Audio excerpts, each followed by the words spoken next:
वक्त, विदेश नीति और बदलाव, हमारा खास कार्यक्रम देख रहे हैं आप और मैं हूं आपके साथ शमशेर सिंह।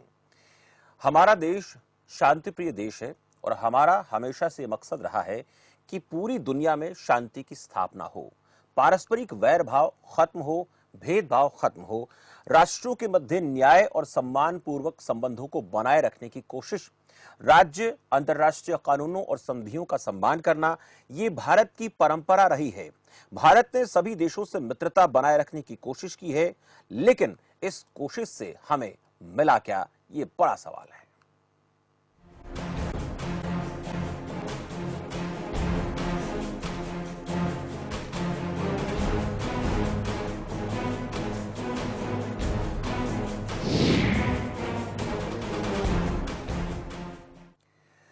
भारत ने पूंजीवादी व्यवस्था और साम्यवादी व्यवस्था के देशों से बिना किसी भेदभाव के मित्रता की। भारत ने निरस्त्रीकरण को बढ़ावा देने की लगातार कोशिश की है और भारत की शुरू से ही ये कोशिश रही है, प्रयास रहा है कि युद्ध और संघर्ष भारत के आर्थिक और राजनीतिक विकास को रोक सकते हैं, इसलिए हमें इनसे दूर रहना है। हमारी ये भावना रही है कि दूसरे राष्ट्रों की प्रादेशिक अखंडता और सर्वोच्च सत्ता के लिए पारस्परिक सम्मान, किसी दूसरे राष्ट्र पर आक्रमण न करना, एक दूसरे के आंतरिक मामलों में हस्तक्षेप न करना। भारत के प्रथम प्रधानमंत्री पंडित जवाहरलाल नेहरू ने कहा था कि अगर हमारे पंचशील के सिद्धांतों को सभी देश मान्यता दें तो आधुनिक विश्व की अनेक समस्याओं का निदान हो सकता है, समस्याओं का समाधान हो सकता है। लेकिन आलोचकों का यह मानना है कि भारत चीन संबंधों की पृष्ठभूमि में पंचशील सफल नहीं रहा। यानी आजादी के बाद हमने बहुत सी ऐसी नीतियों पर जोर दिया जिसमें प्रमुखता से जोर जिन बातों पर रहा उनमें राष्ट्रों की स्वायत्तता, अखंडता को अक्षुण्ण बनाए रखना, सभी राष्ट्रों के साथ हमारे रिश्ते मैत्रीपूर्ण बने रहें। लेकिन इन सब मान्यताओं, भावनाओं और सिद्धांतों से हमने क्या खोया और क्या पाया, ये बहुत बड़ा सवाल है। और अक्सर एक संवाद सुनने को मिलता है कि ये 1962 का भारत नहीं है। इस संवाद में कितनी ताकत है और कितनी राजनीति है, इन अहम सवालों को लेकर आज हम बातचीत करने वाले हैं हमारे इस खास कार्यक्रम में। जिस तरह से भारत की लगातार ये कोशिश रही है कि भारत किसी भी राष्ट्र की संप्रभुता, अखंडता और एकता को किसी प्रकार से उसमें दखल नहीं देगा, ये विदेश नीति हमारी रही है। शुरू से भारत की विदेश नीति में मैत्री और सह अस्तित्व पर जोर रहा है। एक दूसरे की प्रादेशिक अखंडता का सम्मान करना हमारा सिद्धांत है, इसका हम पालन करते हैं। सर्वोच्च सत्ता के लिए पारस्परिक सम्मान की हमारी भावना रही है। एक दूसरे के आंतरिक मामलों में हस्तक्षेप न करना, यह भारत की विदेश नीति, गुटनिरपेक्षता और पंचशील के सिद्धांत हैं। समानता में पारस्परिक लाभ और शांतिपूर्ण सहअस्तित्व, ये साम्राज्यवाद और उपनिवेशवाद का हम लगातार विरोध करते रहे, जैसा कि हमने दंश झेला। संयुक्त राष्ट्र तथा विश्व शांति के लिए हमने समर्थन किया। कुछ अहम बिंदु है भारत की विदेश नीति को लेकर, भारत की गुटनिरपेक्षता को लेकर, पंचशील के सिद्धांतों को लेकर। इन सब चीजों से हमने आज तक क्या हासिल किया है, क्या हमने पाया है और क्या चीजें हमने खो दी हैं, इन्हीं खास बिंदुओं को लेकर हम बातचीत करने वाले हैं। हमारे साथ मेहमान जुड़ चुके हैं। वरिष्ठ पत्रकार के तौर पर बशीर असद हैं। बशीर साहब, बहुत बहुत स्वागत है आपका खबर फास्ट पर। शुक्रिया। और विदेशी मामलों के जानकार ए के मिश्रा हैं। ए के मिश्रा जी, आपका भी बहुत बहुत स्वागत है। Thank you. Welcome sir. Defence expert हमारे साथ major general doctor TC Rao भी जुड़ेंगे, लेकिन सबसे पहले मैं ए के मिश्रा जी आपसे थोड़ा समझना चाहूंगा कि हमने बहुत सी ऐसी चीजें दुनिया को देने की कोशिश की मैं इसलिए कह रहा हूं क्योंकि उन कोशिश में हम कितना कामयाब हुए, बड़ा सवाल है। आजादी के बाद हमारा प्रयास रहा कि पंचशील के सिद्धांतों पर हम काम करें, हम दूसरे देशों के साथ मैत्रीपूर्ण रिश्ते बनाकर रखें, हमारा साम्यवाद के साथ भी, पूंजीवाद के साथ भी बेहतर रिश्ता बनाकर रखने की कोशिश रही। लेकिन इन सब के बीच अगर मैं अपने देश की बात करूं, भारत की बात करूं, तो हमें क्या हासिल हुआ? हमने जो चीजें दुनिया को देने की कोशिश की, बदले में भारत को क्या मिला? देखिए, मैं हजारों साल के इतिहास से लेकर और मॉडर्न एज तक की मैं बात करूंगा। डेफिनेटली शांति का पाठ हमने पढ़ाने की बात की और गुटनिरपेक्षता की बात हमने हमेशा की, लेकिन कंक्लूड किया जाए तो किया ये जाएगा कि हमें मिला कम और हमने गंवाया ज्यादा। और इसके लॉजिकल एग्जाम्पल है, आजादी के बाद अगर आप देखिए तो चीन ने हमारी भूमि पे कब्जा किया, हमने गंवाया। बहुत सारी ऐसी घटनाएं हैं राजनीतिक और इकोनॉमिक, उसमें जिसने की हमको जितना बेनिफिट लेना चाहिए था या मिलना चाहिए था, हमें नहीं मिला। वीटो पावर हम बनने वाले थे, लेकिन हमने इसकी पंचशील या शांति का जरूरत से ज्यादा प्रयोग करने पे वीटो पावर जो है वो चाइना को मिल गई। चाइना और भारत लगभग एक जैसी भौगोलिक परिस्थिति, एक जैसी इकोनॉमिक परिस्थिति थी। देखिए, रामायण काल से एक कहावत है, एक दोहा है, बिनु भय होई न प्रीति। एक देश में निहित जितनी शक्तियां होती हैं, आर्थिक शक्ति हो गई, मसल पावर यानी मिलिट्री पावर हो गया, डिप्लोमेटिक पावर हो गया, यानी कूटनीति की जो शक्ति होती है, एक देश को ये सारे के सारे समय के अनुसार एक्सरसाइज करने चाहिए। जो शांति प्रिय है उनके साथ शांति के राग अलापने चाहिए, दोस्ती के हाथ बढ़ाने चाहिए। लेकिन जो दुष्ट प्रवृत्ति के हैं उनके साथ ये सारी की सारी शक्तियां हमें प्रयोग में करनी चाहिए।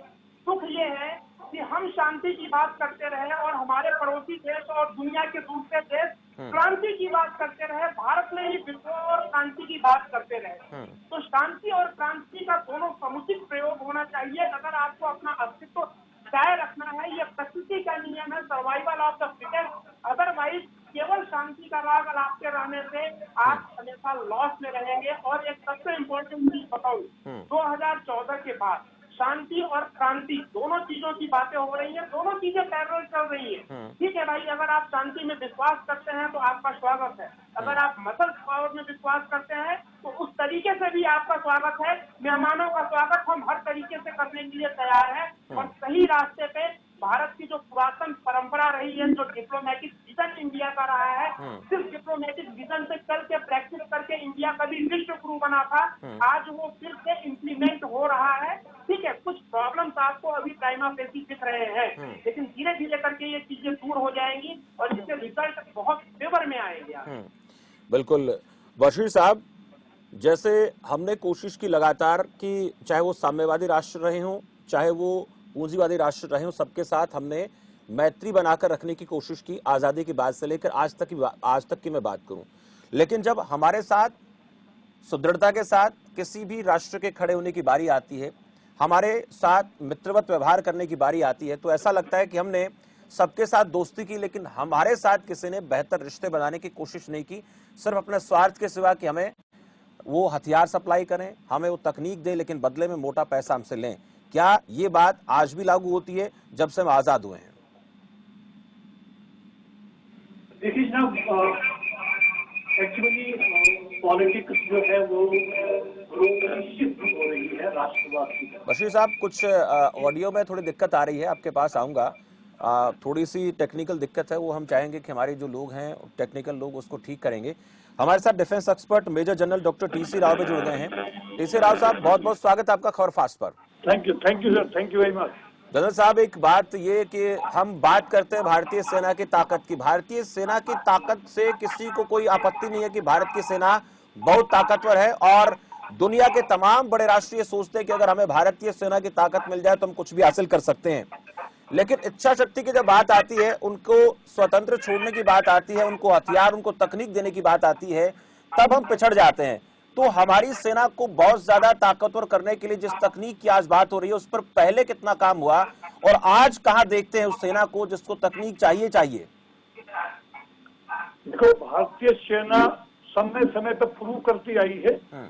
आपसे ऑपरेशन पवन सिलकाम ऑपरेशन ले लीजिए जी, सियाचिन को हमने पाकिस्तान से लिया, उसको ले लीजिए। जो लड़ाई हुई है 47 से लेकर के 47 में पाकिस्तानियों को हमने भगाया था, कश्मीर में घुस के आगे थे, कश्मीर में फ्री कराया उन पठानों से।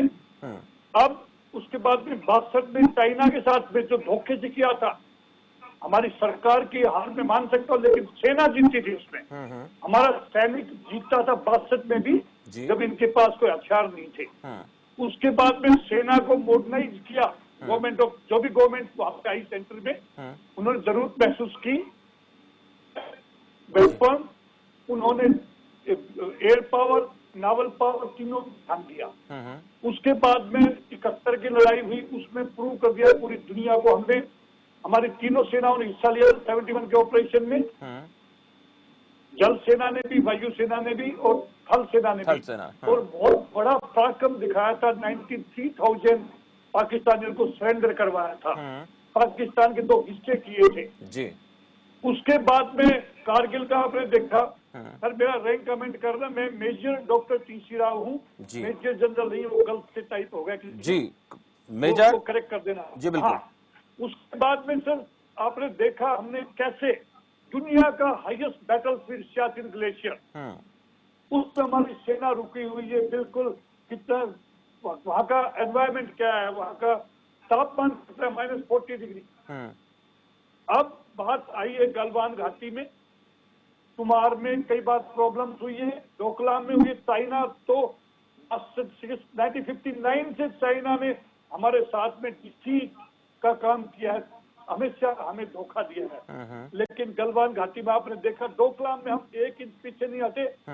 आज हमारी चाइना के ऊपर एयर सुपीरियरिटी है। हमारे एयरक्राफ्ट जी, हमारे बम्बर, हमारे जितने भी लॉजिस्टिक कैरियर से वो चाइना से कहीं बेहतर हैं। फाइटर्स की अगर तुलना करें, हमारा लगभग 4000 किलोमीटर का बॉर्डर है चाइना के साथ में। हमारे पूरे बॉर्डर के ऊपर आज हमारे सैनिक तैनात हैं और सेना का मनोबल बहुत ऊंचा है। आपने देखा, एक कमांडिंग ऑफिसर को चोट लगी थी, इनिशियली पता लगा कि वो घायल हो गए हैं। हमारी रीएनफोर्समेंट पार्टी जो कि बिहार के अलावा आर्टिलरी के भी थे, पंजाब के भी थे, थर्ड पंजाब आर्टिलरी और साथ में 16 बिहार के जवानों ने अपना सब कुछ भूल करके कैसे बदला लिया चाइनीज से। डबल कैजुअलिटी की हमने उनके ऊपर, उनके 2 अफसर हमने मारे, हमारा 1 कर्नल के बदले। तो सेना की आज के दिन सेना के पास में ना तो वेपन की कोई कमी है, ना हमारे पास में कोई आर्मी मॉडर्नाइजेशन में कोई कमी नहीं है। जो जहाँ पे राफेल जैसे हमने फाइटर अभी खरीदने से हमारे पास आना शुरू हो जाएगा। हमने एयर पावर को भी मजबूत किया है, नेवी को भी बहुत मजबूत किया है और आने वाले समय में चाइना को अच्छी तरह से साउथ चाइना सी से भी और 4000 का जो बॉर्डर हमारा जो पूरा माउंटेनियस टेरेन है लद्दाख से लेकर के अरुणाचल तक, वहां पे भी हम मजबूती से खड़े हैं। बिल्कुल, हम मजबूती के साथ खड़े हैं। डॉक्टर साहब, आपके पास आऊंगा तो ये भी आपसे बातचीत करूंगा कि आजादी के बाद से आज तक भारतीय सेना में कितना बदलाव आया, वक्त के हिसाब से कितनी बदली और कब कब बदली। वक्त भी पूछूंगा आपसे कि कौन सा दौर ऐसा रहा जब बदलाव आया। मैं ए.के. मिश्रा जी से पूछना चाहूंगा। ए.के. मिश्रा जी, एक आजकल एक बड़ा संवाद प्रचलन में आ गया है कि 1962 का ये भारत नहीं है। इस संवाद में ताकत कितनी और राजनीति कितनी आपको नजर आती है? एक बड़ा प्रश्न है जो आजकल हम सुन रहे हैं। देखिए, राजनीति एक पॉइंट पे तो मैं राजनीति मान सकता हूँ कि हाँ भाई, सरकारें जो भी होती हैं, क्योंकि वो पॉलिटिशियन होते हैं, पॉलिटिकल पार्टी होते हैं, तो अपनी अचीवमेंट को डेफिनेटली पॉलिटिकल माइलेज वो लोग लेते हैं। ये किसी भी देश की सरकार रही हो, जब भी ऐसा रहा हो, तो जो भी पॉलिटिकल अचीवमेंट होती है उसका वो माइलेज लेते हैं और अच्छी चीज का माइलेज देना कोई बुरा नहीं है। लेकिन डेफिनेटली मैं ये बोलूंगा कि आजादी के बाद यानी 1962 के आसपास आप देखेंगे जो भारत की सेना थी, अगर मिलिट्री पावर की बात करें, और आज तक उसमें सारे सरकारों का सहयोग रहा है। किसी व्यक्तिगत एक सरकार का सहयोग की बात आप मत करिए। दुनिया की जब हम आजाद हुए थे, अगर आप उस वक्त देखेंगे तो हमारी भारतीय सेना उसको एक प्रोफेशनल सेना आप नहीं बोल सकते थे। लेकिन आजादी के बाद से आज की स्थिति में आप ये देखिए, लगभग सेना से जितने भी पैरामीटर्स होते हैं उनकी काबिलियत को नापने के लिए, उनकी एक्सपर्टाइज को नापने के लिए, नंबर में अगर आप देखेंगे तो सबसे बड़ी है। टेक्नोलॉजी में देखेंगे, फाइटर जेट्स की टेक्नोलॉजी में देखेंगे, हमारी जो है वायुसेना अगर देखेंगे तो कहीं तीसरे चौथे पे आती है। आर्मी को देखेंगे तो तीसरे चौथे स्थान पे आती है। ये सब उपलब्धियां हैं। वर्ल्ड रैंकिंग में अगर फायर पावर और मिलिट्री पावर की बात की जाए तो कहीं न कहीं भारत जो है तीसरे चौथे नंबर पे आता है। तो ये उपलब्धि है। आप ये देखिए, आजादी के बाद से 70 सालों में अगर तीसरे चौथे रैंक को हासिल किया जा रहा है, दूसरे तीसरे चौथे टॉप थर्ड फोर्थ में आप बने हुए हैं, तो ये हमारे लिए गर्व का बात है। ये पूरे देश के लिए गर्व की बात है और ये 120 करोड़ भारतीयों के डेडिकेशन की बात है।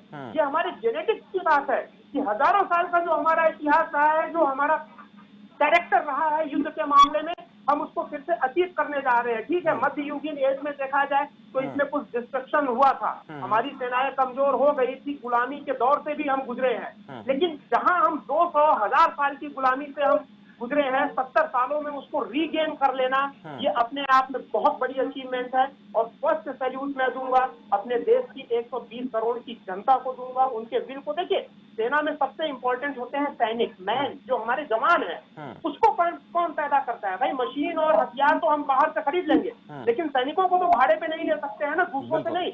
तो भारत माता की वो देवियां, वो माताएं जो उनकी कोख को सलाम है पहली बार की, जो कि ऐसे वीर सपूतों को पैदा करती हैं, और ये परंपरा जारी है। 1971 में हमारे पास उतने टेक्निकल हथियार नहीं थे जो पाकिस्तान के थे।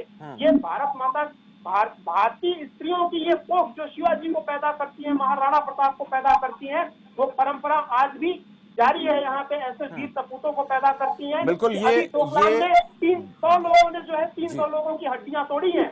ये कहीं और दूसरे देश की स्त्री की कोख जो है इतनी राष्ट्रीयता से परिपूर्ण नहीं होती है जितना हमारे की माताएं पैदा कर सकती है। बिल्कुल सही बात आपने कही। बशीर साहब, आपसे एक सवाल मैंने किया, थोड़ी सी आवाज में डिस्टर्बेंस आ रही थी, लेकिन मित्रता की बात हम कर रहे थे।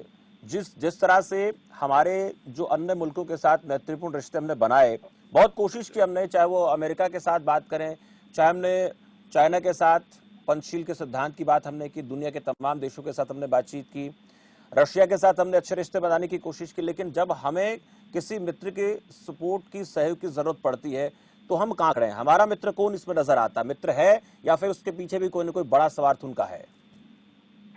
बहुत ही इम्पोर्टेंट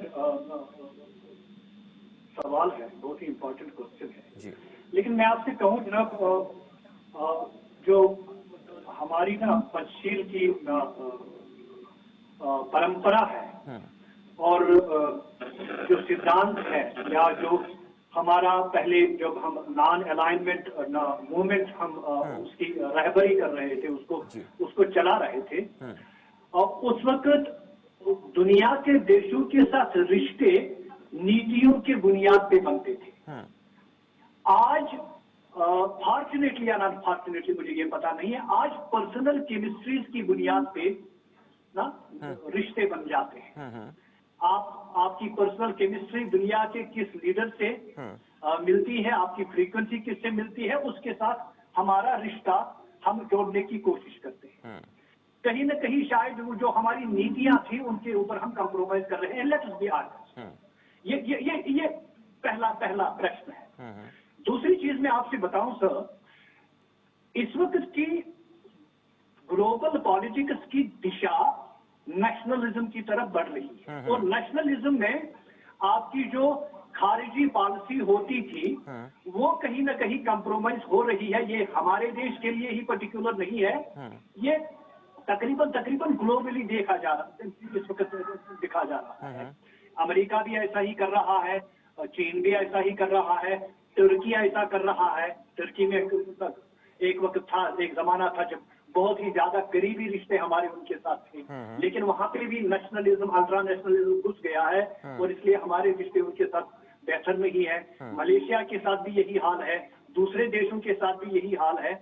और ये लायानी बात है कि अगर हमारी प्रायोरिटीज बदल गई है, जो एक्सटर्नल पॉलिटिक्स है, जो ग्लोबल पॉलिटिक्स के हवाले से, तो दूसरे लोगों को भी बदल चुकी है। यही वजह है कि कहीं ना कहीं पे हम देख रहे हैं कि हम किसी मुद्दे पे, जैसे चाइना का इनकर्शन है लद्दाख के हवाले से, उस मुद्दे पे शायद आइसोलेशन इंडियन स्टेट फेस कर रही है, या आपके ज्यादा दोस्त सामने नहीं आ रहे हैं बात करने के हवाले से, कोई बात नहीं कर रहा है।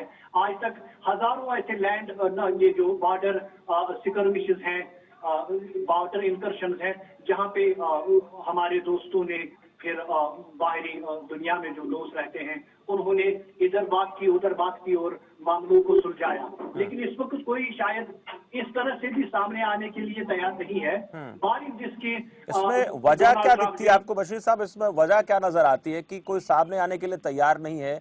और दूसरा, जैसे आपने कहा कि सबके राष्ट्रों के अंदर एक अपने राष्ट्र के प्रति संकुचित सोच हो जाना, इसके ऊपर ज्यादा इस वक्त काम होता हुआ नजर आ रहा है। ये क्यों हो रहा है? ये क्या कारण है? और ये आने वाले और कितने दिनों तक इस प्रकार के हालात बने रहेंगे, या फिर ऐसी परिस्थितियां होने वाली है कुछ दशकों में? शायद इस वजह से कि आप लोगों के सवालों का जवाब ही नहीं दे पाए।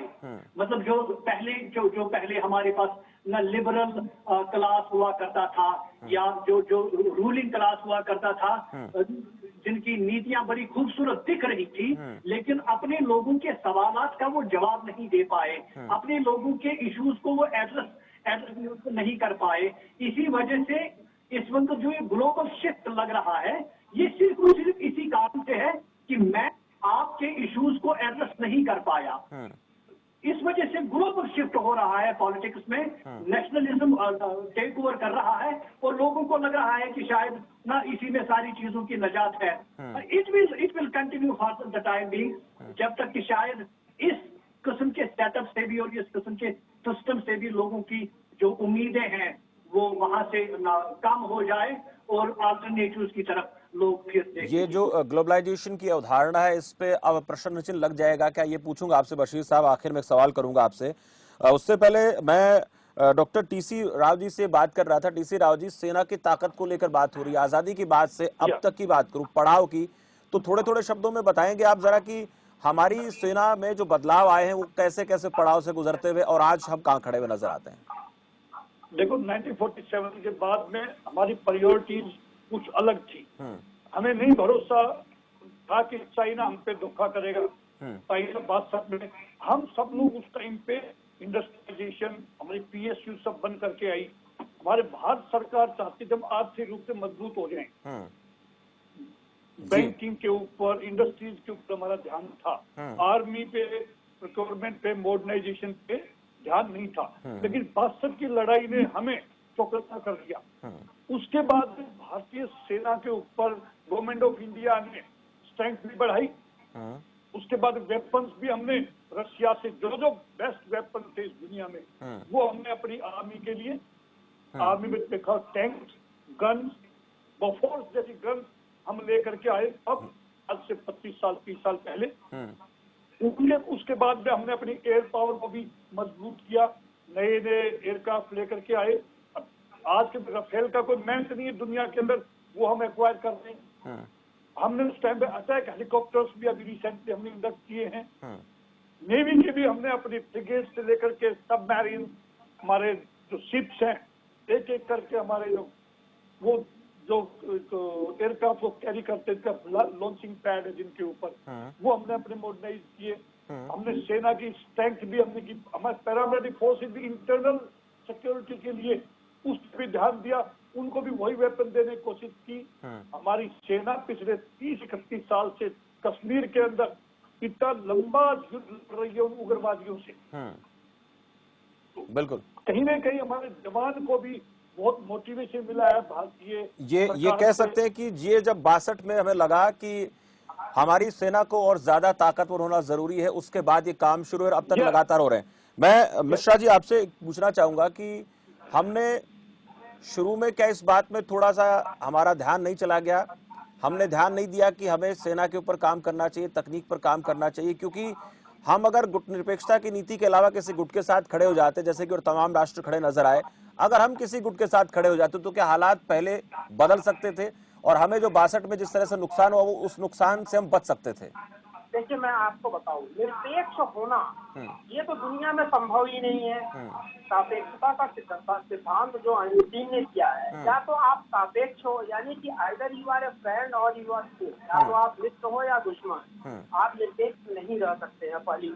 इसलिए आपके फेवर के कौन कौन है उन लोगों को पहचानना होगा, उन देशों को पहचानना होगा, आपको एक समूह बनाना ही पड़ेगा। डेफिनेटली मैं ये बोलूंगा कि आजादी के समय में परिस्थितियां कुछ ऐसी थी, वर्ल्ड वॉर सेकेंड वहां पे खत्म हुआ था, पीस की अपील ज्यादा हो रही थी, तो हो सकता है उस वक्त जो नीति नियंता थे उनको ये ज्यादा लुभावना लगता रहा होगा, या पूरे विश्व को की कूटनीतिकता, शांति वगैरह। लेकिन वो हमारा एक भ्रम था, वो एक युवा स्वप्न था, डे ड्रीमिंग था, और बहुत ही जल्दी इसको चाइना ने और रिपीटेड वे में पाकिस्तान ने 1962 का वार हुआ, फिर शायद उसके बाद पाकिस्तान ने क्या 67 में कर दिया, फिर 71 हुआ, फिर कारगिल हुआ, घुसपैठ वगैरह लगातार होती रही। तो थैंक गॉड, मतलब भगवान का इस मामले में मैं शुक्रिया भी बोलना चाहूंगा। ये जो एक चश्मा चढ़ा हुआ था ना ग्लोबल पीस, देखिए ग्लोबल पीस वगैरह सब अपनी जगह मायने सब सही है। दुनिया को लीड कौन करता है? जब तक आपके पास मसल पावर है, मिलिट्री पावर है। नालंदा में आपने बड़ा विकास किया, हजारों साल लग जाते हैं एक सभ्यता को समृद्ध करने में, बनाने में, और कुछ सालों में वो सभ्यता लुट जाती है। इसका गवाह हमारा इतिहास रहा है। हजारों साल में जो है हमने बनाया अपने देश को दुनिया का नंबर 1। इतनी दौलत यहाँ से लूटी गई, कुछ मुट्ठी भर लुटेरे आते थे। उसके पीछे कारण है कि जरूरत से ज्यादा हम केवल 30 की बात करते रहे और 30 की बात करते हुए अखंड भारत न जाने कितने पीसेस में बट गया। तो मैं ये बोलूंगा कि पीस वगैरह सब एक तरफ है साहब, जो पीस में बिलीव करते हैं उनके लिए पीस है और जो पीसेस में बिलीव करते हैं उनके लिए पीसेस है। ऐसी नाइस भी हमें रखना चाहिए, मिलिट्री पावर रखना चाहिए, तभी हम अपनी समृद्धि को, अपने विकास को सुरक्षित कर सकते हैं। नहीं तो नालंदा और भूतपूर्व जो अपने देश में हुआ, नालंदा वाली हालत होगी, या कोई न कोई आएगा, कहीं हमारी जमीन हड़प लेगा, कहीं हमारे धन दौलत को हड़प लेगा, कहीं हमारे पावर को, हमारे अधिकारों को हड़प लेगा। बशीर साहब, जो हम ग्लोबलाइजेशन की बात कर रहे थे जाने से पहले, सवाल पूछने आपसे जब सवाल पूछा उससे पहले, ग्लोबलाइजेशन की अवधारणा क्या अब अपने अवसान की तरफ है, अपने पतन की तरफ है, या फिर ये कुछ समय की है, उसके बाद परिस्थितियां बदलेंगी? क्योंकि और जो अर्थव्यवस्था को लेकर बात करें तो सभी राष्ट्रों की अर्थव्यवस्था डामाडोल, और अक्सर कहा जाता है कि जब भी हालात खराब होते हैं तो तनावपूर्ण स्थितियां हो जाती हैं, खासकर आर्थिक मामलों में, जब कोई किसी राष्ट्र को झटका लगता है या दुनिया के राष्ट्रों को झटका लगता है। ये अवधारणा खत्म होगी? इतना जल्दी खत्म होने वाला है, क्योंकि एक तो ये कि डिपेंडेंस हमारी बढ़ चुकी है एक दूसरे के ऊपर। आपको पॉलिटिकली आप किसी देश से इतने खफा है, इतनी दूरियां हैं, इतनी नाराजगियां हैं, लेकिन दूसरी ओर ना इंटरडिपेंडेंस इतनी ज्यादा है कि आप ना उसको एकदम नजरअंदाज नहीं कर सकते हैं।